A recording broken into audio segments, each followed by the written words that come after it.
Rally racing is a motorsport in which people with huge balls drive over 100 miles per hour in places where normal people would be scared to drive at any speed. In my opinion, it is one of the coolest forms of motorsport that there is, and because of this, I decided to make a game about it.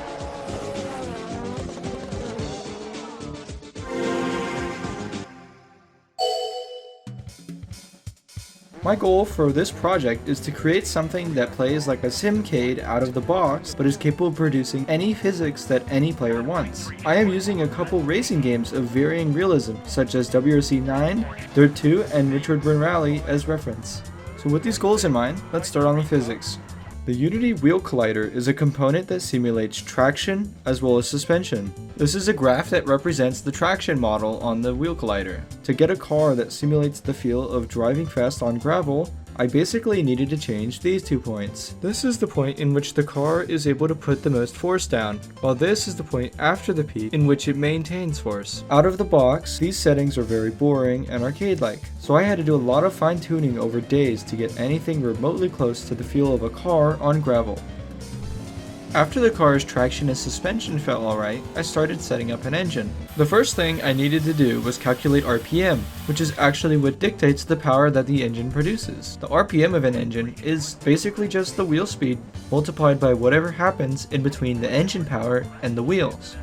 For the sake of simplicity, I put the transmission as the only thing between the power of the engine and the wheels. The transmission is what puts the power into the wheels by different gears. These gears trade off torque for higher speeds in higher gears. This was very easy to add to the game, as I just multiplied the torque going to the wheels by the current gear ratio of the transmission.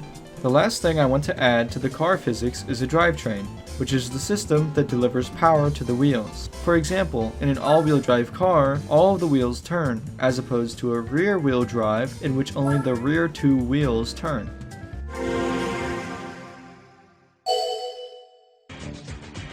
One of the problems with the car, after setting up all the physics, was that the car was way too prone to flipping over. This was actually really realistic, as the same thing would happen to cars in real life if they didn't have something called an anti-roll bar. To simulate one, I added downward velocity to each wheel relative to its current spring distance, and that fixed it. Another problem with the car was that it felt floaty, and it didn't have as much traction as it needed. So I increased the gravity to make it similar to real-life gravity. In a lot of racing games, input is something very important. Unlike most games, racing games are played with mainly steering wheels, shifters, game controllers, and are rarely ever played with a keyboard. To deal with this, I had set up a controller rebinding menu with Unity's new input system as the input handler.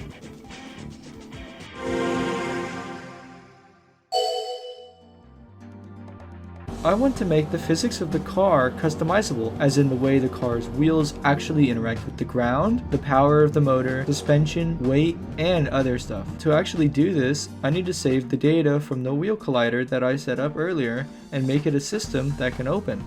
I did this by saving to a file in a JSON format because it could be changed outside of the game. This is great because players could make their own settings, then send it to their friends so they can try out their settings. Now to handle all this data, I created a profile manager that allows the player to create, select, delete, and edit profiles in their save folder. There's also a default profile that is automatically created to make sure the player can start off with the baseline physics that I made.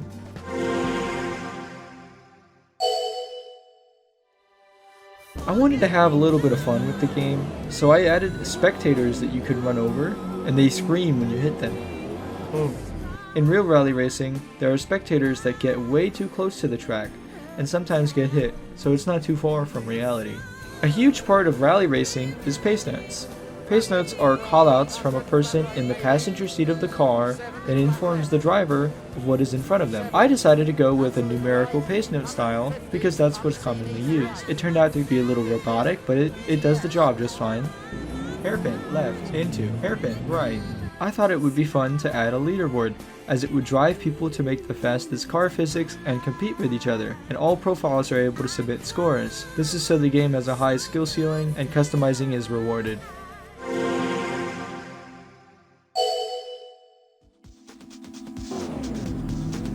Hairpin left into hairpin right.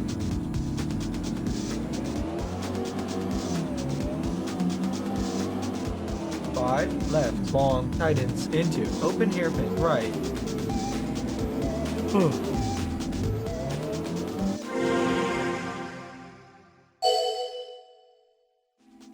One of the problems with trying to simulate gravel was that for it to feel good, the slip needed to be very high, and in real life, the slip is also quite a bit, but not nearly as much as in the game.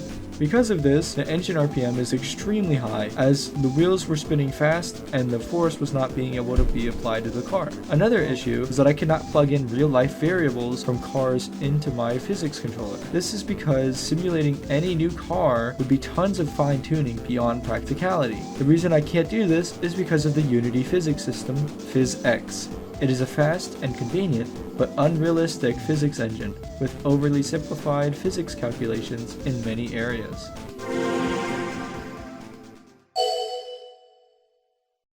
Overall, the game came out alright, but there were many limitations that I found out after making the game.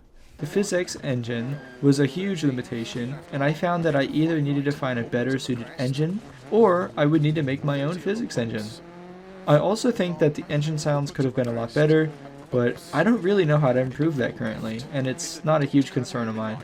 The last thing I think would seriously improve the game would be multiplayer, but I don't know how that would really work with rally stages, so maybe I would make a rallycross mode. Anyways, that's about it, so thanks for watching, and the download is in the description. See if you can beat my score. Bye!